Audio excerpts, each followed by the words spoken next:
Electrical non-digital communications, like I mentioned, includes voice amplification, just a basic turning up of the volume, essentially, is what goes on here. You can see the voice wave enters here, and it's amplified, and comes out the other end. More importantly, though, with electrical non-digital communications is analog phone service. The original analog telephone was a very popular invention, which basically helped change the world and make it as it is today. Here you see a simple basic mechanism for transferring voice data from one telephone to another.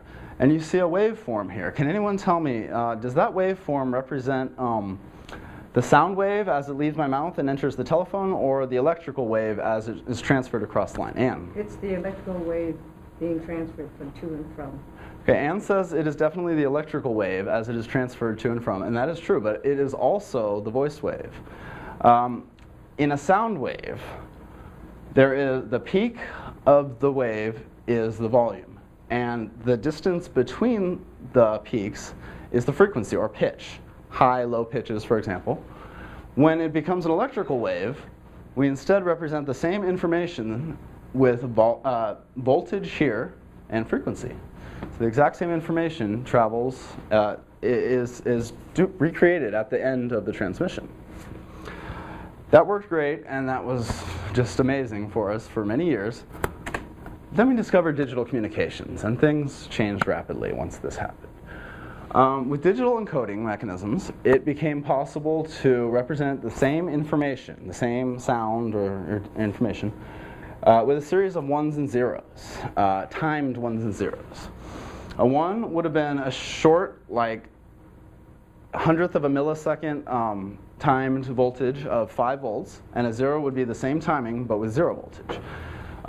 A simple sound such as could consist of over 100 ones and zeros using this mechanism, but there are a lot of advantages to using this design that we'll get into in a minute.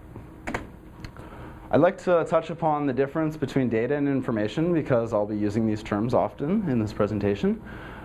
Data includes the raw ones and zeros, the raw components of information.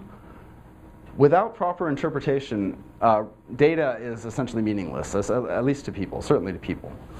Here you see a representation of some data, just basic ones and zeros, and the same data in information form once it's interpreted. It's a message, it's an email message. Important thing to remember about data is that it must be properly interpreted in order to become information.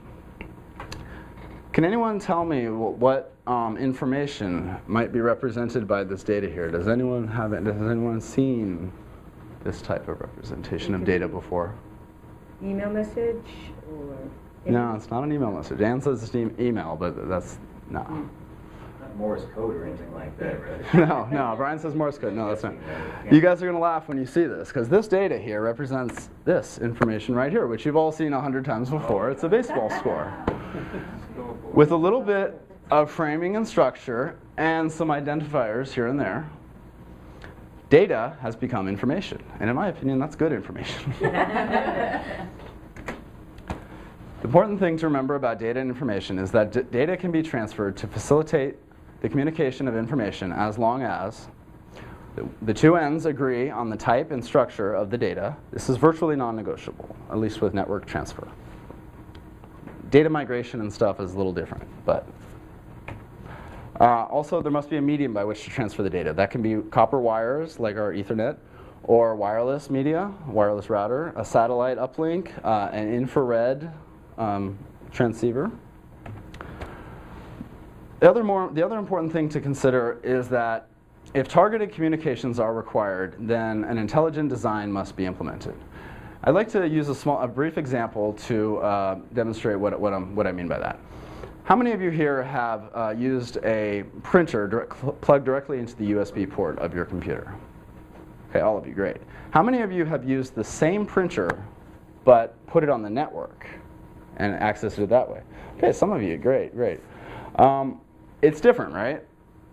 You all agree that it's different. You see you nodding your heads, yeah.